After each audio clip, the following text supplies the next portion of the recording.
Culture Uncut. This is Culture Uncut. This is Culture Uncut.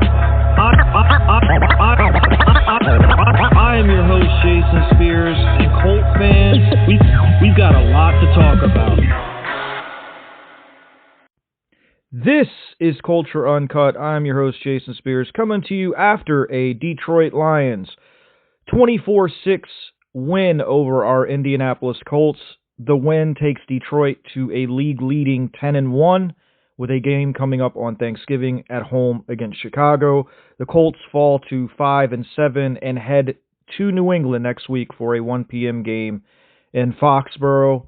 I thought the Colts came out and played well early. They had two chances to score touchdowns, and they ended up kicking field goals, which I think flipped the momentum of this game. I really thought they competed hard in the first half, but they did so many things you can't do against a great football team, and you're just not going to win with all the penalties that took away big plays, the drop passes, not getting your head back on a hot read by the tight end. It was just a burning dumpster. The offensive line couldn't block. Richardson was pressured 56% of his dropbacks. The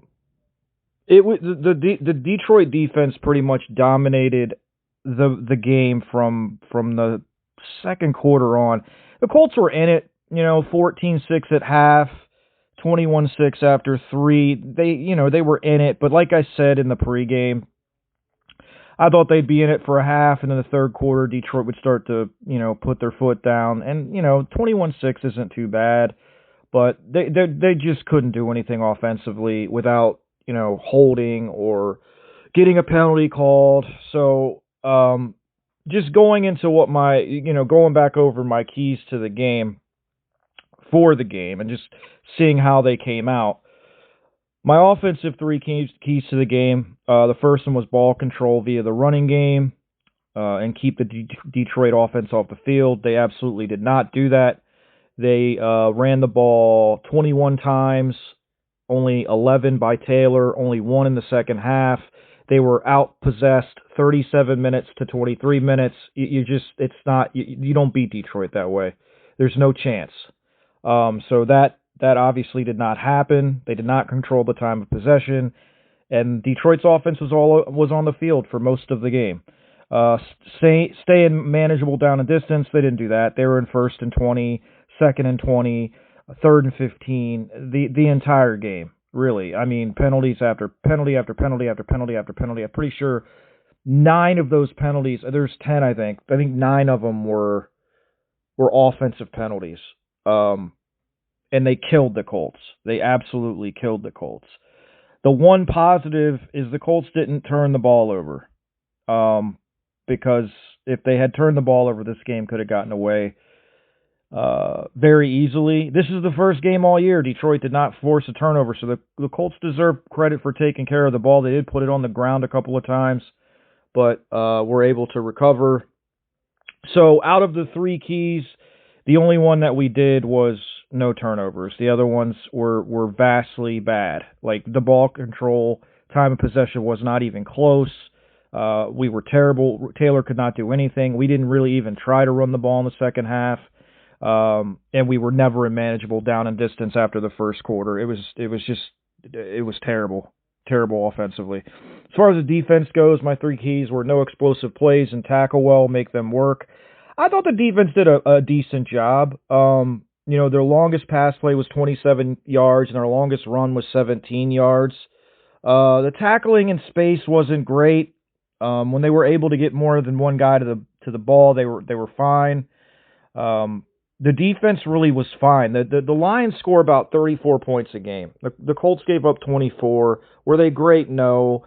But when your defense is on the field 37 minutes against the number 1 rated offense in the NFL and you only give up 24 points, I would say that's not too bad. Again, not too bad it's not good. It was enough. It was like, I would have taken that because that would, to me, if you would have told me before the game 24 points, and I think the Colts could muster up, enough offense to stay in the game, but they just shot themselves in the foot repeatedly with penalties. So they did that. They did a decent job of not giving up explosive plays. Force at least 2 turnovers. They didn't do. They didn't do that. They had a couple opportunities, and they just didn't get the ball. A couple balls on the ground. Maybe a pass or two that could have been picked. They didn't make any of those plays, and those are the plays you have to make against teams like Detroit, because Detroit's superior to the Colts. They're a far better team. They're better coached. They have better players. They're more physical. They don't make mistakes. So you have to make, impact plays, and defensively they just didn't do it. And then finally, be locked and focused for 60 minutes, play physical, and stay on details. They did that. They played physical. I thought the defensive line was really good. They put pressure on Goff. Unfortunately, the difference in the game to me was we just could not control the running game, and that was what their offense kind of fed off of. Montgomery and Gibbs had 29 carries combined for 127 yards and 3 touchdowns, and that was the difference in the game. They did a really good job running the ball. The Colts couldn't get it stopped, especially on third down. There was 3 third down plays where it was 3rd and 5 or more that the Colts blitzed or did something that made it easier for them to run the ball, and the lanes were open. And I think one resulted in a touchdown, and the other resulted in like 2 10-plus yard runs. So they did not do a very good job on third down rush defense. The Detroit caught them off guard with those third down runs, and they did a good job. I thought the Colts they did not have enough. Defensively they were okay, but again, they gave up a lot of yards on the ground, and they didn't tackle particularly well, and they didn't force any turnovers. And like I said, when your offense is performing like ours did, or whatever you want to call it, no, I wouldn't even call that performing. You're going to need the defense to make some game-changing plays, and they just didn't do it. And that's a credit to Detroit. Like I tried to tell you guys in the preview, this is going to be the toughest game of the year, and you cannot make mistakes and have mental errors. And that's all we did all day, is make mistakes and have mental errors. So defensively, we didn't really do that. We didn't have a lot of mental errors. We certainly had some physical errors, but not mental errors. So I thought they were prepared and did the best they could. But at the end of the day, when your offense scores 6 points, you're not going to win against anybody. So I'll go ahead and get into Anthony Richardson. I don't have his stats in front of me. I'm sure the completion percentage was not good, but I don't care because he was pressured the entire game, 56% on throws, and I just thought the offensive line was atrocious, especially the undrafted rookie got just absolutely brutalized at right guard. I have no idea why we didn't try anyone else. I mean, that was one of the most dominating performances I've seen by a defensive lineman over one guy. I mean, he was on his flat on his back so many times, just getting pancaked, run over, basically like a speed bump. Quentin Nelson had probably his worst game of his career. It was just bad. We couldn't do anything. We couldn't open up any running holes for running lanes for Jonathan Taylor. But to me, the biggest issues in this game and the chances that we had for momentum were all taken away by stupid mistakes. So we had gains of 21, 19, 7, 30, and 20 taken away by penalties. So let's see, just quick math, 47, that's 97 yards on offense that we would have had. And I think it was all passing. But we got penalties for all those. And so instead of plus yardage, not even plus yardage, like chunk yardage, we're going back 10 yards, right? Or 15 for the offensive, pick play call. Then there was a 50-yard pass to Doolin that if he just gets his feet down, I mean, he's well within bounds. He just needs to get his feet down. He just has no awareness of where he is and catches the ball. So that's 50 yards. That's 147 yards right there, because of penalties and stupidity. Then you have Kylan Granson on a hot route where he's wide open streaking down the field. He doesn't turn around and look for the ball. Then you have Alec Ogletree wide open in the end zone. Richardson drops a dime to him right in his hands. He drops it. And he got another stupid penalty that cost us, more yards. So, I mean, all of that, you're not winning. You're not winning. This game was not Anthony Richardson. This game was everyone around him. The offensive line, the tight ends. We have got to get rid of all of our tight ends. Maybe keep Mo, but the rest of them, Ogletree stinks. Granson stinks.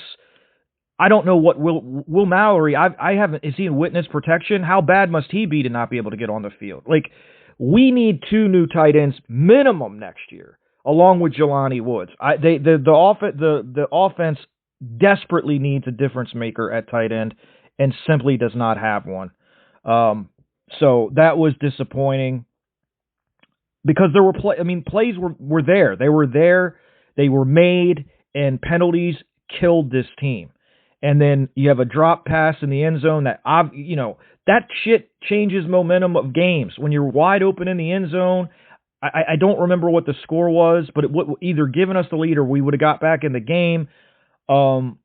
It's very frustrating because I thought the Colts early on in this game, they had a chance to really make this a game, and they just continuously shot themselves in the foot, and it just went on and on and on all game long. I mean, you can't do it. And I looked ahead at their schedule. They can't lose another game.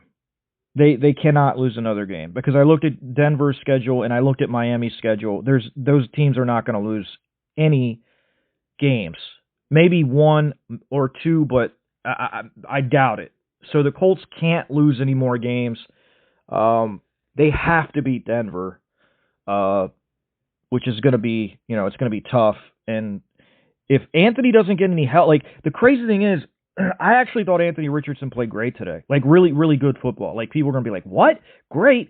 The first 3 quarters of this game, he was outstanding. Now, the fourth quarter, he struggled a lot because they were down 24-6. They could pin their ears back. They couldn't block the rush. He was getting sped up. He had no time to throw. I don't think the play calling helped. I was really disappointed in Steichen's play calling in the second half. We ran the ball 21 times, 10 with Richardson, 11 with Taylor, and only 1 run in the second half from Taylor. That cannot happen. You have to at least threaten them with the run. We were threatening them with the run in the first half, and we were getting open shots down the field. We just were getting penalties. We just stopped doing it and went to like the throw-heavy garbage he was doing earlier in the year with an offensive line that was getting mauled in pass pro. So I don't know what Steichen was thinking, but he wasn't, I don't think, because you needed to try to switch things up and stay with something to keep the defense off the field and allow your quarterback to get in a rhythm. Instead, we came out and just threw it, and it was just 3 and out, 3 and out, 3 and out, 3 and out, 3 and out, 3 and out. And you can't. I think we only had like 2. I didn't watch the end of the game. I turned it off when it was clearly over, like 3 minutes left. But to most of the second half, I think we had 2 first downs, like in the second half, until the end of it. It's not enough. Like, clearly, obviously, everybody knows that. It was just, and look, Pittman played his ass off. I thought he was really good. Downs is Downs, hopefully, and that's my biggest concern coming out of this game is, Doolin got hurt. He's a great special teams player. We can't afford to lose. Downs got nicked up. Pittman is obviously going to be week to week.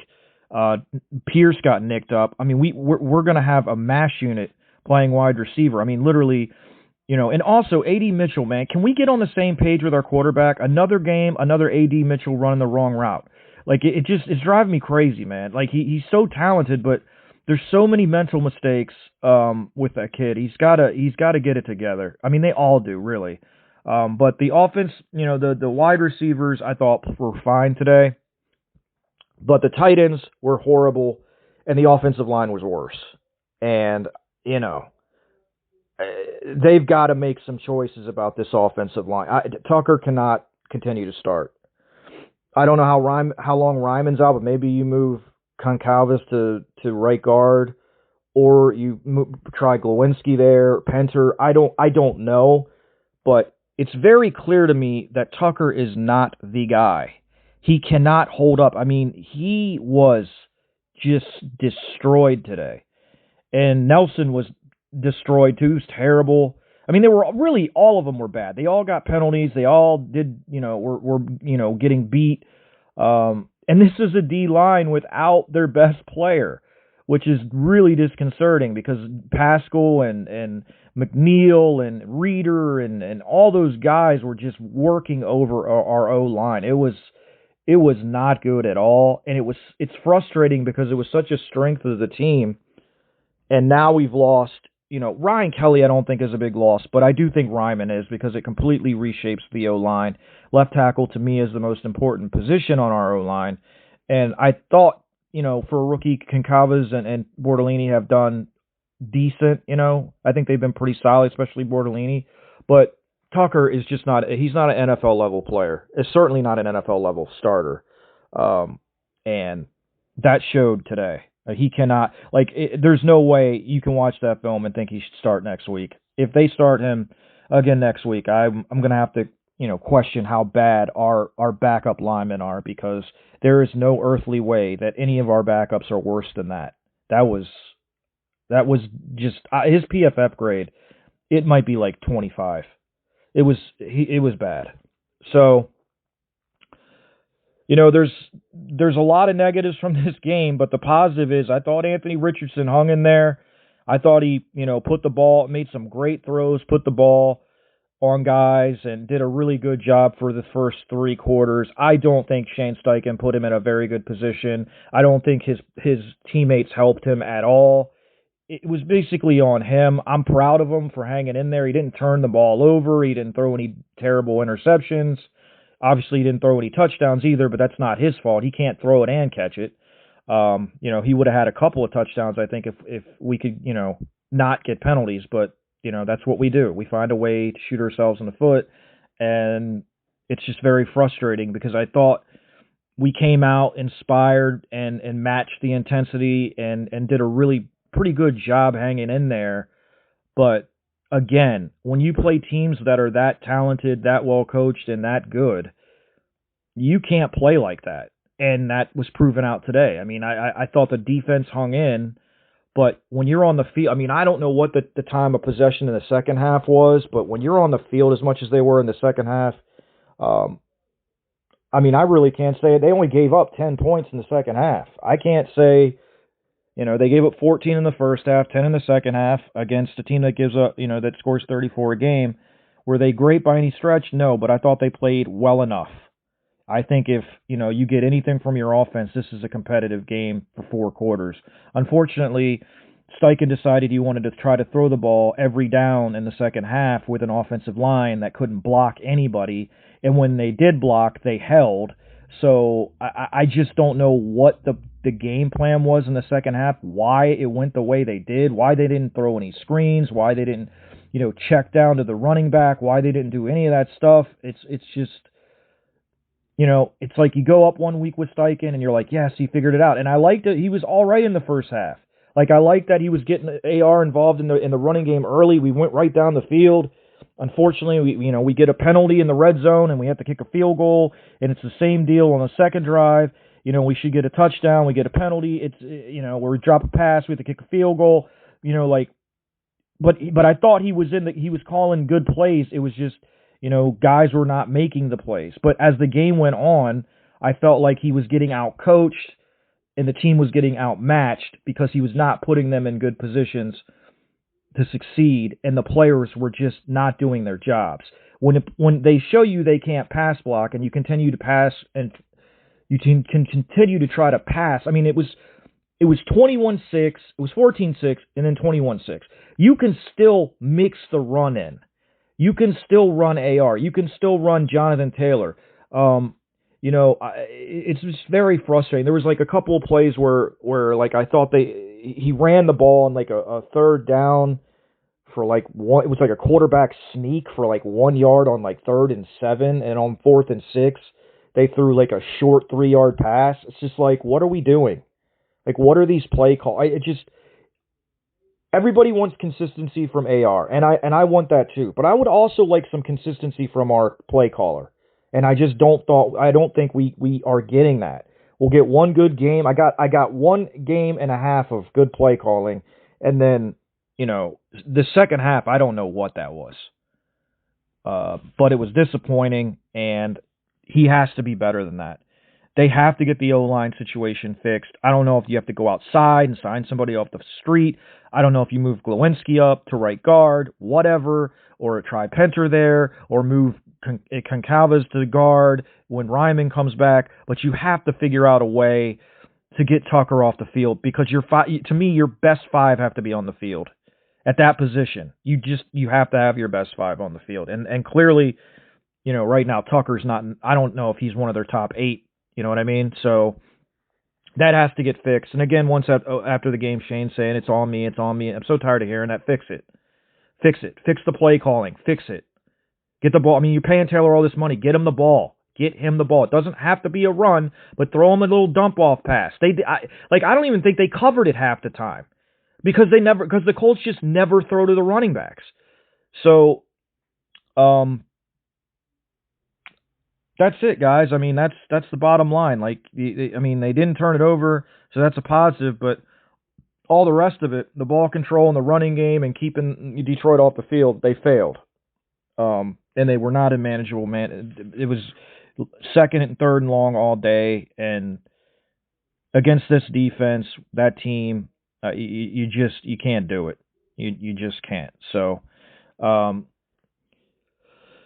very frustrating, because I thought, everyone, the frustrating thing for me is everybody's just going to look at our quarterback's stat line and be like, oh, you played terrible. Look at his completion percentage. But if you watch the game, especially the first 3 quarters, you know how well he played. Maybe the first 2.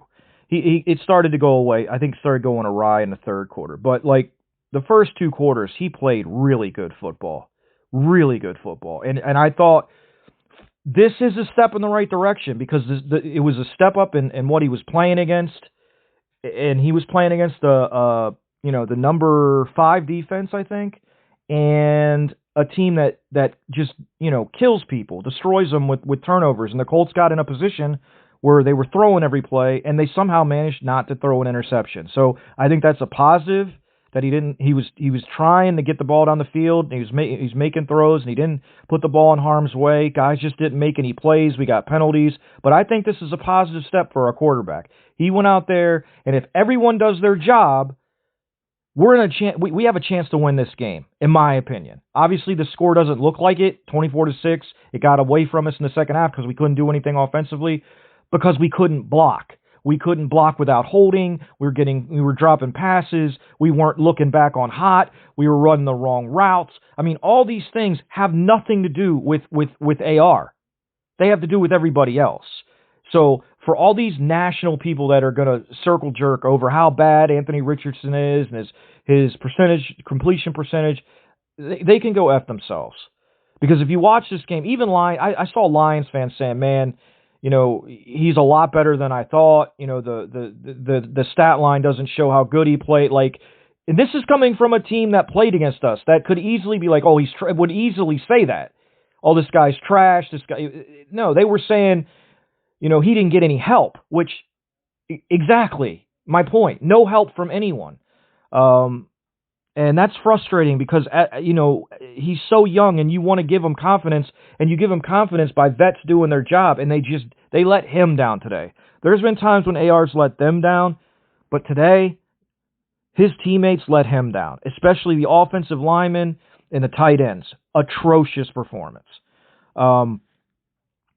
Again, defensively, I thought they did a pretty good job on the passing game. And a decent job on the backside of the backfield. I was really concerned about that, but they did a pretty decent job. But the thing with Detroit is they're such a good run blocking team, and you've got to, really hit your fits and tackle well. And that's just not our thing, man. Our linebackers get washed away a lot.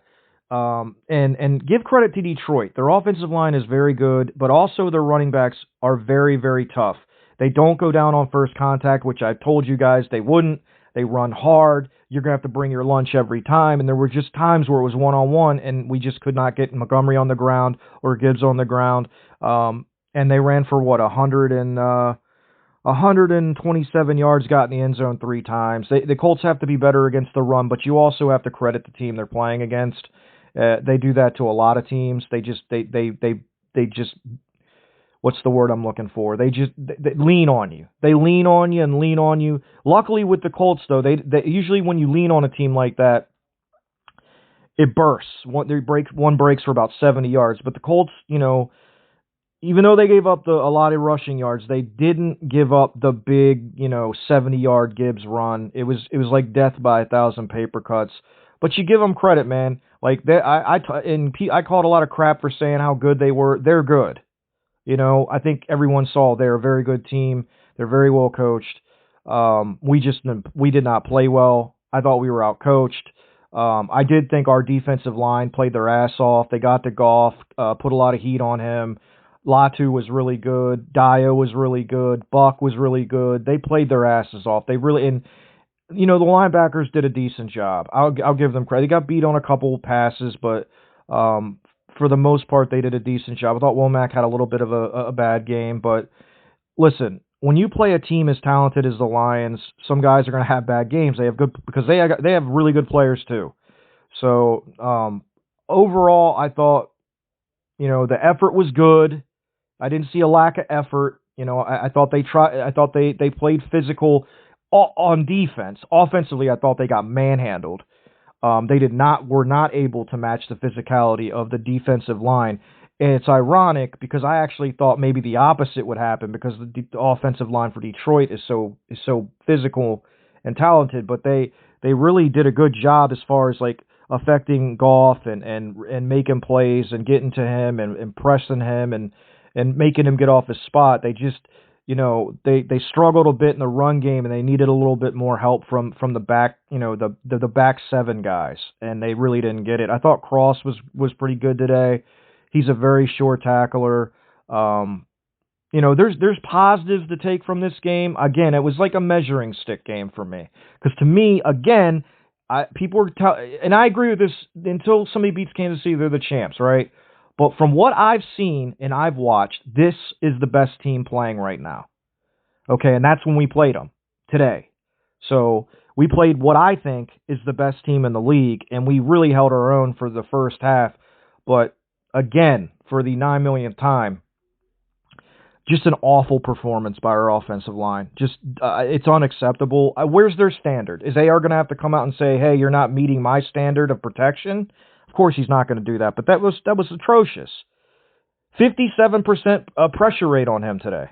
He didn't get sacked at all because he's tough as shit and he's able to stand there and throw the ball away, but my Lord, 50. I mean, nobody is going to have a great day throwing when they're under that much duress constantly. And your offensive coordinator, head coach, is putting you in that position by continuing to have you drop back and try to throw the ball down the field with an offensive line, especially one specific offensive lineman that literally provided no resistance. It was just like running over a bump in the road.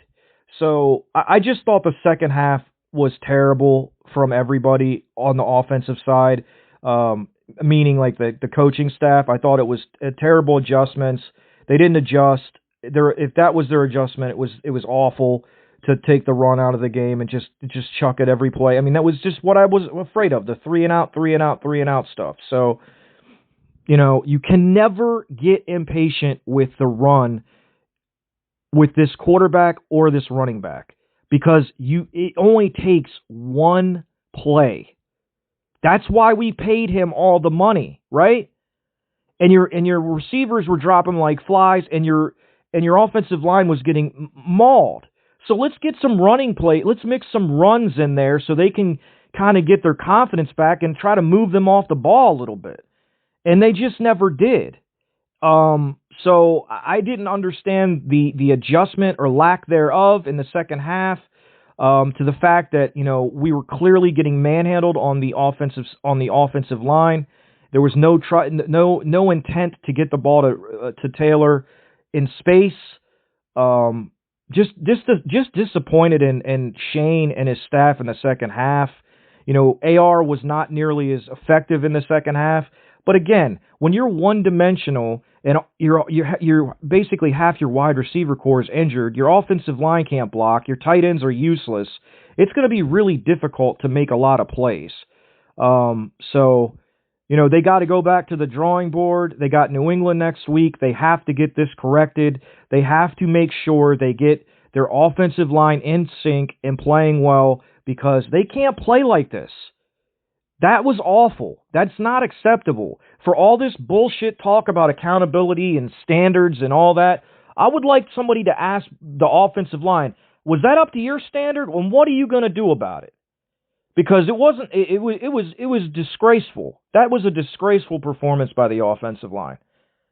Disgraceful. And it's unacceptable. And changes should be made. It was that bad.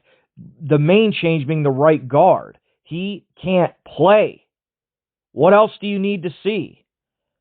He's getting worse the more he plays. He's getting exposed. The other guys generally, Bortolini and Concalves, they're starting to get better because they're more talented and they're getting more experience. This guy's getting exposed. You cannot continue to keep playing him. You've got to try something else. He's getting our offensive line killed, blown up, and it's just it needs to be fixed. Somebody else needs to be installed as the right guard. There is no way we don't have somebody better than that guy on somewhere on this roster. There has to be somebody better, because if there's not, that's an indictment on you. And if you don't even try to put somebody else in there, then that's also an indictment on you, because you can't keep playing this guy. He single-handedly is going to get AR killed. And I'm tired of watching it. You know what I mean? We have other linemen. You can try other guys there. Now you've got a week to prepare. Try somebody else. Anyone else at right guard. Because Tucker is not the guy. He's not. So my frustration lies with Steichen and the tight ends and the offensive line after this game. That's where the frustration is. There's nothing that can be done about about the tight ends. That's going to have to be end of season. But I would hope I legitimately would draft 2 tight ends. I would draft one early and I would draft one in the middle. They need a new, and if Mallory's not good enough to do anything, then you need to release him and get somebody else. Because if he can't even get on the field with this crappy core of tight ends, then something is seriously wrong. I do think they need to re-sign Mo because he can block, and I think he'll be cheap. So you keep him, maybe you get Woods back, but after that, you have to get 2 young tight ends in here. You have got to, and again, Woods, who knows? They were talking about cutting him this past off season because he can't stay healthy, and he so I don't know what's going to go on in the tight end room, but this crew, it ain't it. It is not it, and Ballard has bombed on these tight ends, absolutely bombed. Ogletree, bomb. Mallory, bomb. And Granson's probably the biggest bomb, and he took him, I think, in the 3rd round. So, do you trust Chris Ballard to draft a tight end? I don't know if I do. He hasn't drafted a good one since he's been here, so I don't trust him to draft a lot of positions. So I don't know what they're going to do. There are a lot of good tight ends in this draft, though, and whether it's the kid out of Penn State or the kid out of Michigan or Fannin from Bowling Green, or they have to get one of those guys. I think the kid from Penn State's probably the best fit, but I don't know. I don't know what we're going to do, but the tight end room is absolutely the worst and weakest spot on this football team by far. And that's saying something, because our safety room is there's no depth in our safety room. So, but the tight ends are just, outside of Mo, they're useless. They can't do anything. So, frustrating loss. I expected to lose. I thought it would be 31-21.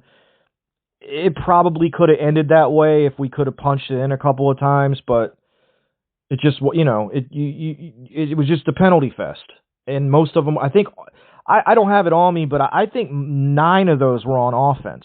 So, and you're at home, and it's just, false start, holding, pick play, offensive pass interference, illegal hands to the face.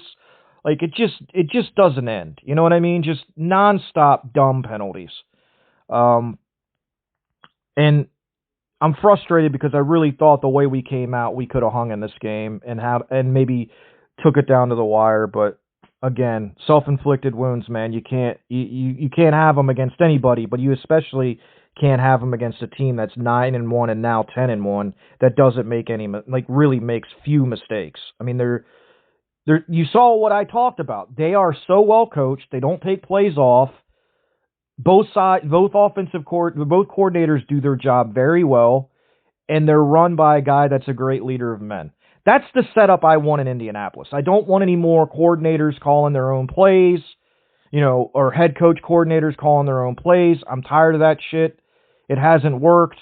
I would like a CEO head coach that allows his coordinators to do their jobs, and he coaches the team, makes the important decisions, etc. But again, none of that's going to happen. We're going to run this same bullshit back with Chris Ballard and Shane Steichen, and we're going to go through it again next year. I'm still not sold on Steichen as a head coach. I know there's a lot of people smarter than me that swear by this guy, but I'm not seeing it. I am just not seeing a head coach. I'm seeing a coordinator playing head coach because honestly, and at this point, I'm at the point where I want him to give the play calling over to somebody else so he can coach the team.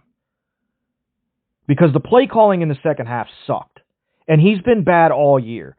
I don't think Jim Bob Cooter can be any worse for Anthony Richardson. In fact, I think he'd be better because he doesn't have to worry about coaching the entire team. He can just worry about coaching the offense. But again, Shane Steichen's the coach, and that's not going to happen. He's not going to give up play calling. So he's going to continue to, have these completely mind-numbing halves where he does things that don't make any sense to anyone. And that's just the way it's going to go. Hopefully in the off season, maybe, again, it's not going to happen. They never do unless they're forced to. Maybe he gives up play calling, but probably not.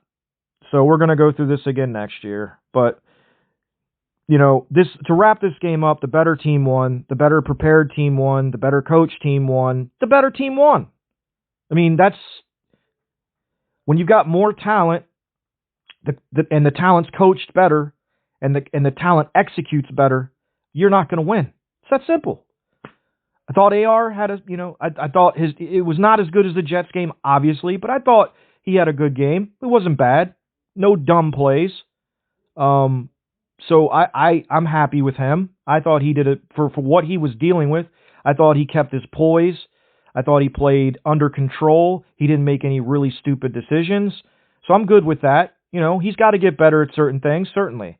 Obviously, every week is going to be a new experience, but I love what I've seen from him since he's come back. I think his poise, and he seems much more comfortable out there.